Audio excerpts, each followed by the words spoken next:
Welcome to Todd Talks, where I help you design your best life. Not the life that I design for you, but the life that you desire. Today, I have an awesome treat for you. Today, I'm talking with Pamela Kellert. She's an executive coach with specialty in the STEM sector. She's spent the last 16 years in strategic leadership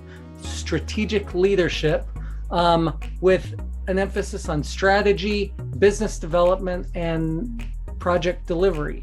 And so we're going to have a lively discussion about how to bring your uniqueness into your leadership, and how we'll also probably discuss women in STEM and bringing that into a leadership aspect, how to grow into the leader that you want to become.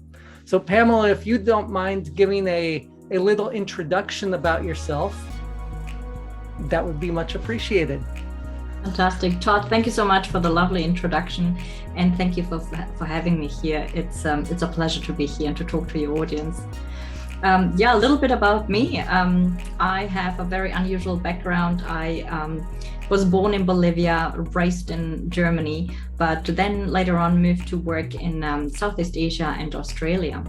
And what's interesting is whenever I moved across all of the areas, I've been always fascinated by working with people in STEM. And for me particularly, that meant working in the mobility sector. That's something that I've always been very fascinated in. For people who know where Stuttgart in Germany is, that's basically the birthplace of a couple of automotive OEMs. So if you grow up here, you somehow end up working in the automotive industry. So that was my very early on exposure to mobility, and I love it. So I've worked in the automotive industry, and then later on I worked in the rail industry, which I like to say it's just working with bigger cars. Now, did you work at the Porsche plant there in Stuttgart? That's a beautiful facility. I've been there. I haven't actually gone inside, but I've been there a number of times. Yeah, me too. But just as a visitor, I have worked for Daimler before, Okay. but for a government organization that was looking to attract foreign investment to Germany in the automotive industry, with the goal of creating jobs in Eastern Germany in particular. Oh, excellent. So, how did you get involved? Is my best question. How did you get involved in executive leadership, executive coaching, to help others to improve their executive style and their executive abilities? What drew you to that? I might first say a couple of words about how I got there. Absolutely. I've been lucky to really enjoy quite often talking about strategic topics. So early in my career, I also spent a couple of years working in strategy consulting. And once I then changed to working for industrial corporations, like the rail industry, I was able to pretty quickly grow into senior management positions, thanks to my strategic thinking and to make a contribution to senior management positions. And what I found is that, in particular as a woman, and we'll talk even more about as a woman, the higher you grow, the more you need to acquire different ways of thinking. So you might start your career with being very focused on your technical skills and what you can contribute technically. But the more you grow into senior management positions, it's actually different abilities that you need to foster and learn.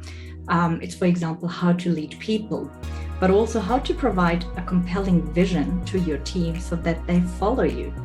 And also how to develop a compelling vision and strategy for others who don't report to you to follow you, right? So you develop also influencing skills in order to get there.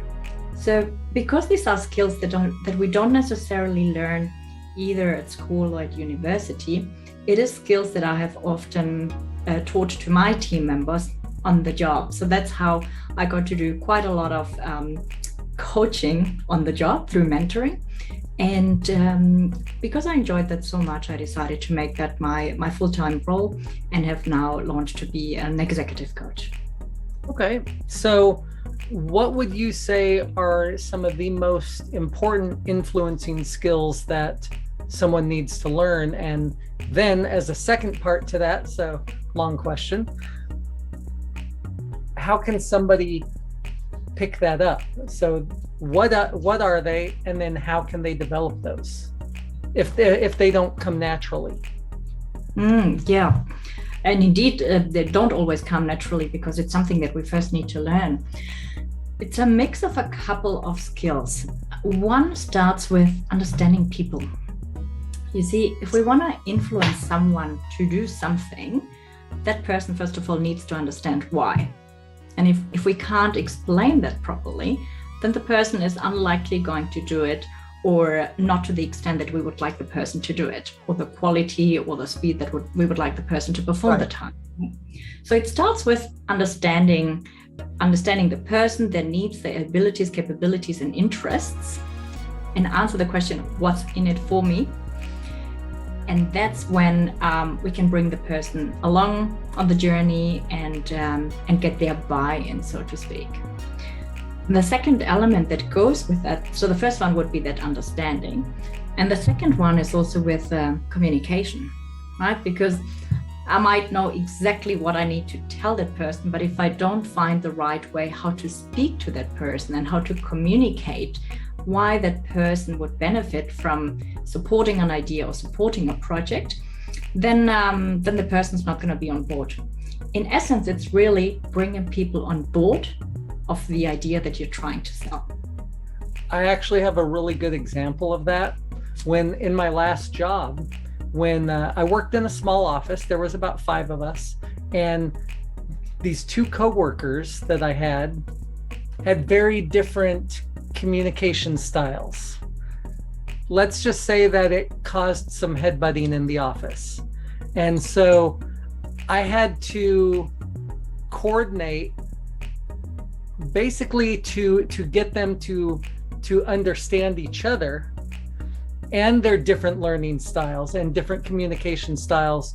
And then after we were able to get them, after I was able to get them to understand that they each communicated in different ways and had very different personalities, then they were able to work together after that. But it was probably a week of them headbutting and not coming to blows, but verbal blows, and putting themselves in their own corners for me to then step in and have to sit them down one-on-one, and then explain until they understood the differences between each other and were able to get past their barriers, which were causing the problems. So I totally understand what you're saying. You have to understand people. Yes, absolutely. And that's a great example you just mentioned, Todd. And good on you for stepping in and being the translator, so to speak, right? Because otherwise they may not have found a way to talk to each other or to understand each other.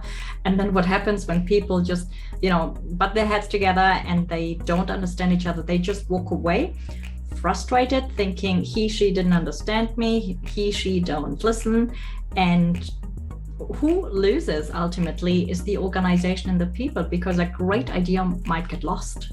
Well, not only that, but we almost lost a really good project officer that she was amazing at the way she could think of projects in like task groupings. And so she was ready to quit because of this. And so she's like, I'm a civilian. I don't have to work here doing this anymore if I'm going to have a bad work atmosphere. So we were able to do that, and we had a great year after that, working together before I left and everything. So awesome. Well, that's a fantastic story. Yeah, great. You see the benefits. So it's not just one magic thing, right? We often think of influencing as just one skill that is directly one thing that we need to pick up. But like I said, it's a combination of a couple. So we said it's understanding people. And the second element is communicating in a way that people understand. And there's a third element that I would add, and that's particularly important the higher we grow into senior management, and that is about building relationships. Now imagine if you're trying to bring a couple of people on board of a really important project that's going to cost a lot of money, and you need to convince them of why this project is going to be important. If they don't know you, have never heard of you, they don't know your capabilities, your experience, it's going to be quite difficult to get them on board, right? So you actually need to spend a bit of time on creating that relationship so that the other people get to know you first, get to know you, get to trust you, so that when they hear your proposal, they know, okay, this is a sound proposal. We trust Todd. We know he has done this for years. Yeah, he's got our vote. So my question for you then would be, how did you build that relationship with people that you worked? What do you have a good example of that? I know examples I've had, but what examples do you have of a time when you were able to use that to build that for the large project to get that agreement to spend millions of dollars? Yeah. Ideally, it's good to start developing a relationship before there's already a task or an ask. So before you're already going to present that big project, ideally you already start preparing that the grounds for the relationship much earlier. So I would say start by having a think about who are the important decision makers in your organization, and start developing a relationship with them without having to think about a particular ask, right? So how do you do that? First, just really get to know them as a person, right? Maybe ask them if they have time to go out for a coffee or for a lunch, and get to know that person. And you can do that by simply saying, hey, just want to hear who you are, what's your background, and how we can find synergies and how we can support each other. And that starts a really personal conversation. It's not necessarily everything needs to be on a professional level. Just connect with that person. And then you might discover things like you might have a similar hobby. You might have worked previously in the same company or in the same industry. And that starts to create a bond. Right. And bonding with someone creates trust. And it's in those conversations, and ideally repeating conversations, that the other person is also going to ask you, well, what's your role in our organization? And then you get to explain your added value. You get to explain some of the other projects you work on. And that way, the person is also going to discover what you contribute professionally to the organization.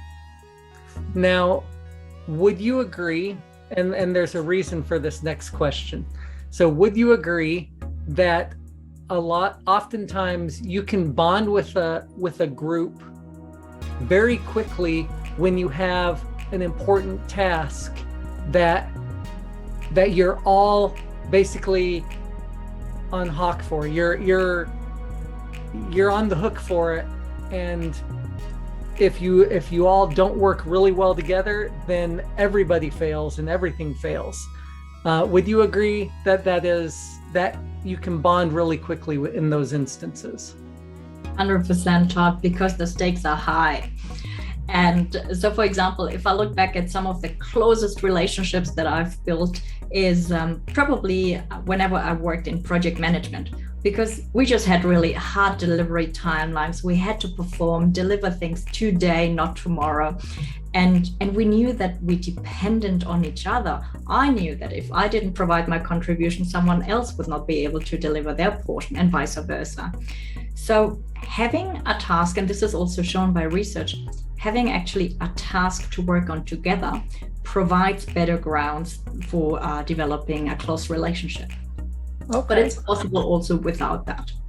Well, and the reason for the question, and I totally agree. It was a question I really wanted your agreement on because of I've got a great story to share. I love sharing stories, right? Stories are the way people love to learn. And so I was the aircraft commander sent to do a graduation parachute drop for the Army parachute school. And so we showed up and we arrived with a broken airplane. Our airplane had a problem, and this was their graduation jump. They kept those soldiers in their chutes for 12 hours while we were doing everything we could to get fixed, to try to fix the airplane. And so we got notification that the maintenance team was finally going to arrive. This is 14 hours after we had shown up broken. Everybody had been sent home. 1,300 family members had to scramble to go get hotel rooms because they hadn't planned on being there that night. And so our command told us, hey, you just fly home when you get fixed. Well, it went up the Army chain through the chairman of the Joint Chiefs down to the Air Force, to our commander, saying that plane will stay there and drop tomorrow morning as soon as they're fixed. So the next day we felt a lot of pressure.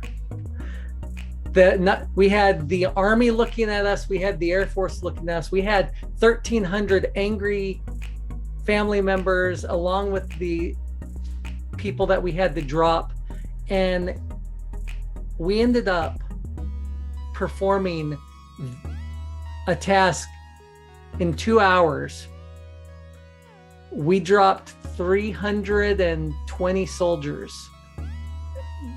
Absolutely an insane amount. And we did it because we were so in sync as a team. There was no way that we could have done it had we not been so in sync, because we were 15 minutes from takeoff to takeoff.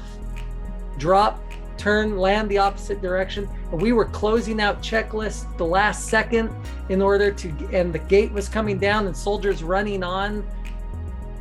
And it ended up being, after this highly synergistic, and I don't really like that word, but that's the only way to describe it, 2 hours of just synergistic working together.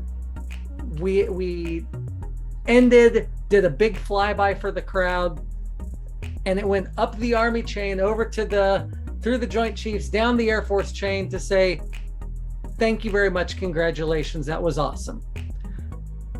Had we not become cohesive as a team and trusted each other, never would have happened. It would have had a very different result.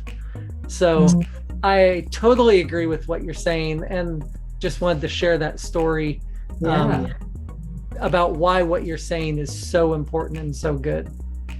Wow, thanks for sharing that story, Todd. I'm sure it was full of adrenaline, full of emotions as well, but it was very, very rewarding at the end once achieved.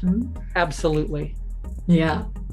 And one thing I would like to add, in particular, when you have such short time scales to achieve something, what becomes even more important for a leader is that we create clarity over what's the contribution of each individual. Because imagine if you had such a short timeline and nobody knew what their role is, what their contribution is, what they need to focus on, it just becomes messy, even if everyone has the same great intention, right? So clarifying roles is really important in that as well. Okay, so now as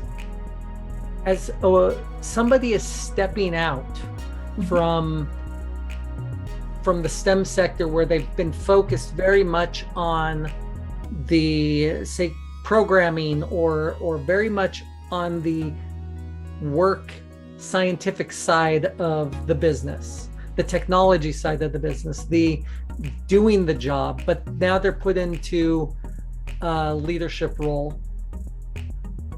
What is your best advice for developing these influencing skills, for learning to build these relationships? What advice do you give the women that you work with? Especially women too, because I think probably 65 or 70% of my listeners are women. And so how do you help them to grow into that leadership?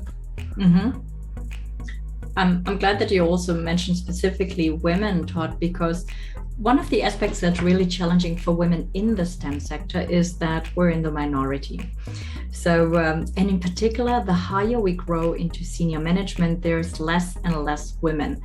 The amount of meetings or the amount of times that I was the only woman in the room, I cannot count them. And I have learned to feel comfortable with that, but not everybody's comfortable with that. But if you're looking to grow, and if you're looking, for example, for a mentor, or simply someone to look up to and to try and mimic the leadership traits, because often we learn by just mimicking and observing what others do, right? As a woman, you often just have a male senior leadership team. So the leadership styles of men and women tend to be different. And I'll give you one example, namely, and that's also something that's already written a lot about. A lot of women, when they have a male mentor, they're often told that they need to be more assertive, yeah? And some even are being told they need to be stronger, maybe even harder and harsher. Even I have received one feedback from a former manager saying, "Pamela, you're painfully polite," which always makes me laugh. So why do I tell you this? It's because women just need to find a leadership style that's authentic to themselves. Not every woman feels comfortable with being assertive the way it's interpreted by men. We can find assertiveness in a different way. I'm certainly very assertive, but it doesn't mean that I'm gonna bang with my hand on the table. I have very different ways of showing assertiveness. So what I do with women is try and find that unique leadership style that is authentic to themselves. Because if you try to become someone else, you try to adopt a leadership style that's not authentic to yourself, you feel on one hand that you're just creating a false persona. Well, and I think the men see it too. The men that you're trying to lead see it, and you lose their trust and respect. Yeah, and your team as well. Yeah, and you as well. It can be very draining, and it can be emotionally exhausting if every day you're showing up with a different persona that is not authentic to yourself. So authenticity is really important. So how do we do that? When I start working with women, what we look at is some of the traits that are very unique to themselves. For example, we would look at what are their strengths, and there are tests that we can use to identify the very inherent strengths to them. What are their values? What are their preferred skills? And by looking at all of those details, we can then construct leadership traits and leadership style that is very authentic to them and that they can apply as of today in their workspace, because it's already in them. We don't need to create something. They don't need to learn it. The only thing they need to do is actually identify those traits, and then they can go and use them directly. Oh, absolutely. And I find that women in leadership positions, if they aren't acting on those authentic traits, if they are trying to mimic the man or the men's way of doing things, it does come across as not as false, because some women can have that as their internal trait, but I think a lot of A-type men will read that as false and will see it as a threat and react in a negative way, even though the leader is trying to lead well. But because of the way that they are coming across, being that assertive male type personality, trying to use that, I've seen, and I'm talking from experience with this, I've seen other leaders react very negatively to a commander that was doing that. I mean, a leader that was doing that. Yeah. If people know who I'm talking about, I don't mean to talk about specific people, but it can come across, and the woman leader may be a very good leader, but if the subordinates are turned off by the leadership style because it's not inherent or intuitive to that leader, then it can have very negative consequences for the unit and the group. Absolutely, Todd. And you know what you have observed in your own experience is actually also backed up by research. Namely, society expects women to be warm, to be warm and social. So when suddenly a woman shows up with very strong and assertive characteristics, which we would usually define as a male leadership type, then society just says, wait a minute, there's something not right here, right? And that is why there's actually proven that women can experience a penalized factor of showing those very male traits. Absolutely. So if someone advises to a woman, just be more assertive, be a bit harsher, it's actually counterproductive because she could potentially be penalized for showing those traits. So how can women then actually work around it? So society expects them to be social and to be warm. So if I just break it down into one tip so that people can see how we can actually find a feminine leadership style is and still be assertive. If we look at communication, we can break down communication into what's the content that we communicate versus the delivery. How do we communicate it?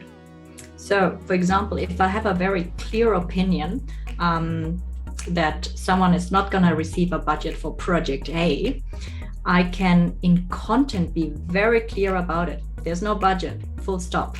Yeah. But in the delivery, I can still be very warm and say, for example, John, thank you for making the business case and spending time to really create a very sound business case. I can see where this comes from. And maybe at another time there would be budget for it. But as of today, there is no budget for this. And that's a much warmer way of saying it. Sorry? That's a much warmer way of saying it. Yeah. So you say it warm, content-wise, you remain assertive in your position. You don't move. So that's one way of how women can communicate in an authentic way and still show strong leadership. Strong leadership is about strong guidance. Strong leadership is not about being loud. And I totally agree with that. I think I'm a proponent of servant leadership. I don't think you need to be a loud, obnoxious, angry type leader. In fact, I think those type of leaders that try to lead through fear actually lose the trust and respect.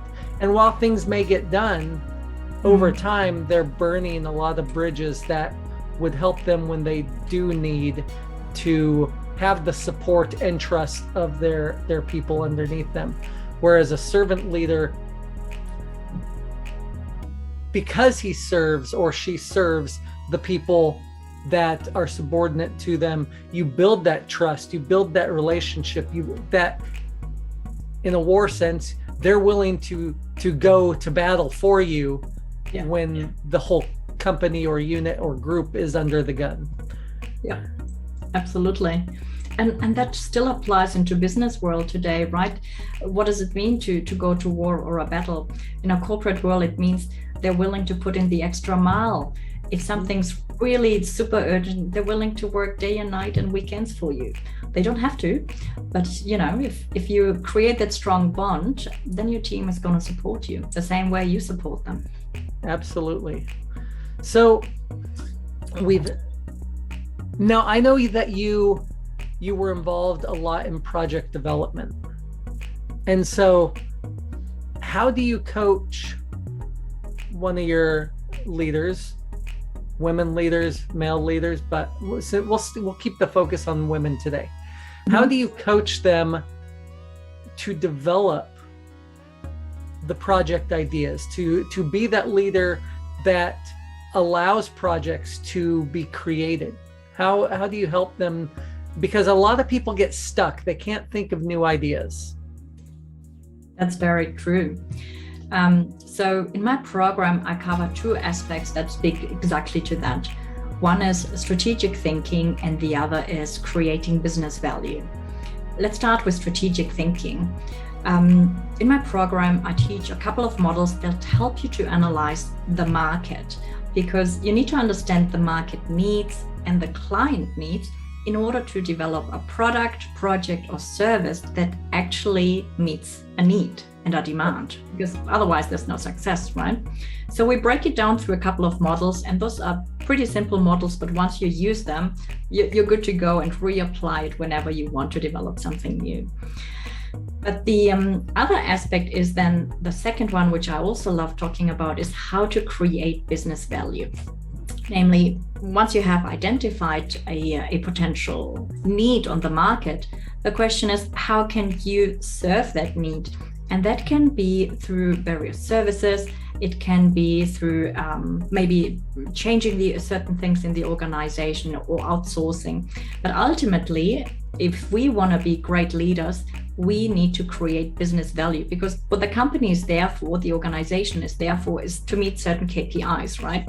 Whether it's the financial investors or whether it's other KPIs that the company follows, we ultimately need to develop strategic goals towards meeting KPIs. So how can our efforts create this business value? That's one of the things that leaders really need to emphasize and put a strong focus on. And why, I'll explain why I always speak about that. In my experience, unfortunately also with a couple of women that I have mentored before, that they thought that just by working hard, they would earn a promotion. Putting in long hours, working a lot, even beyond your scope. But just working a lot does not get you there. What gets you there is bringing the organization a step further ahead, a step closer to clients, a step further ahead of competition, or a step quicker. So ultimately, our efforts need to focus on how do we create business value. Excellent. And where did you learn these skills? One, it's actually one of my strengths. So I don't know if you've heard of the Clifton Strengths. It is a tool that helps you to identify your own strengths. And one of my very strong strengths is strategic thinking. And once I had discovered that that's one strong strength, I spent a couple of years in strategy consulting, where obviously day in, day out, that's what I did.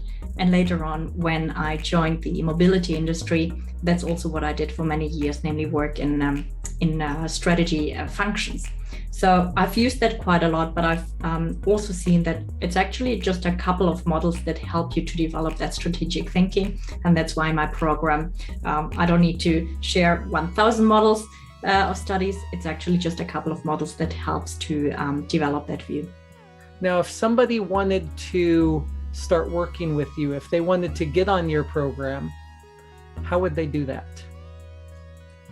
They can reach out to me. Usually I offer a free half-an-hour consultation just to get to know each other, because typically there are a couple of questions involved.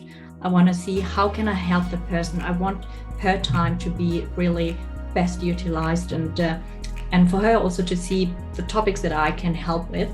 And if it's a good fit, then we just start working together. I coach online, so it really doesn't matter where the person is based. Now, do you do that mostly via LinkedIn? I'm going to share your LinkedIn link in the show notes so that people can reach out to you as they see fit, as they would like.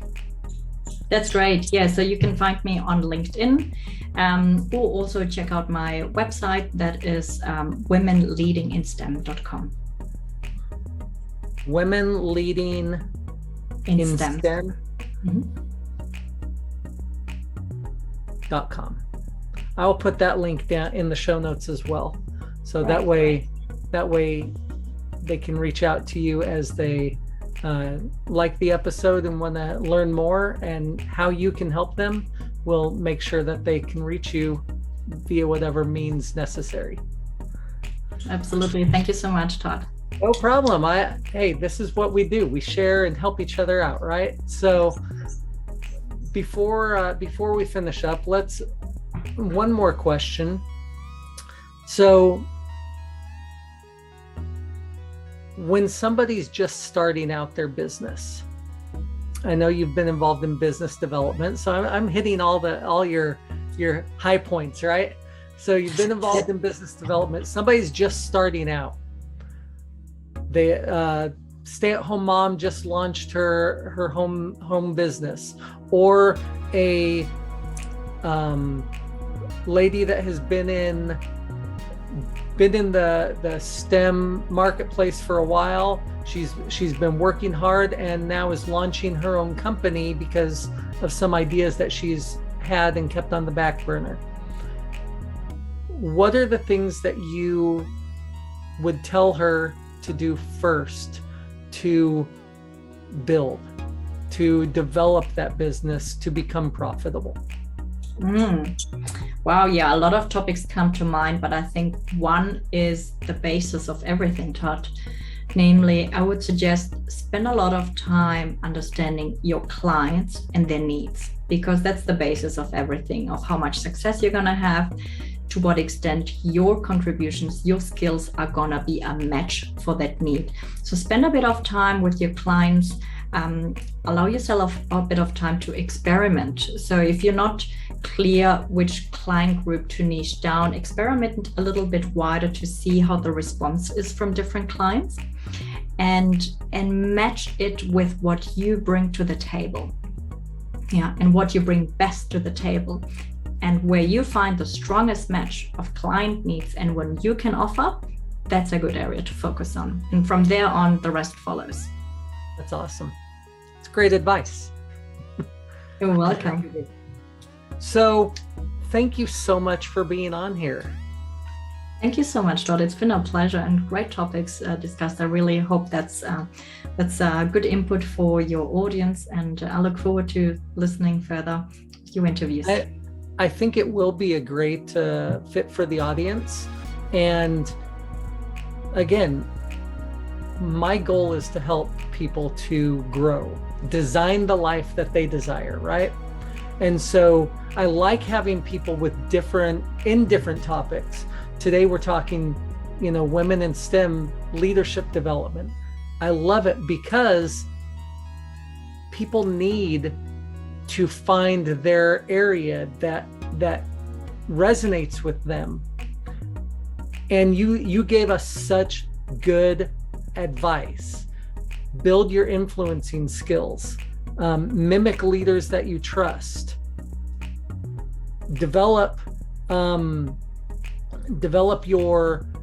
your personal style.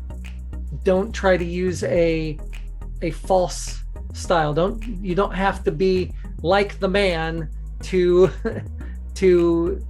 be a good leader. I just really appreciate, and I think you gave some very good tips on how people can get started on working on themselves. And so perfect fit for my audience, and I really appreciate you being on today. Thank you so much. Very nice to know you. Absolutely, Todd. It's been an absolute pleasure. Thank you. You're welcome. And I've followed you on LinkedIn, so I'll be continuing to see how things progress with you as well. So wonderful. Thank you so much for your time, and you have a great day.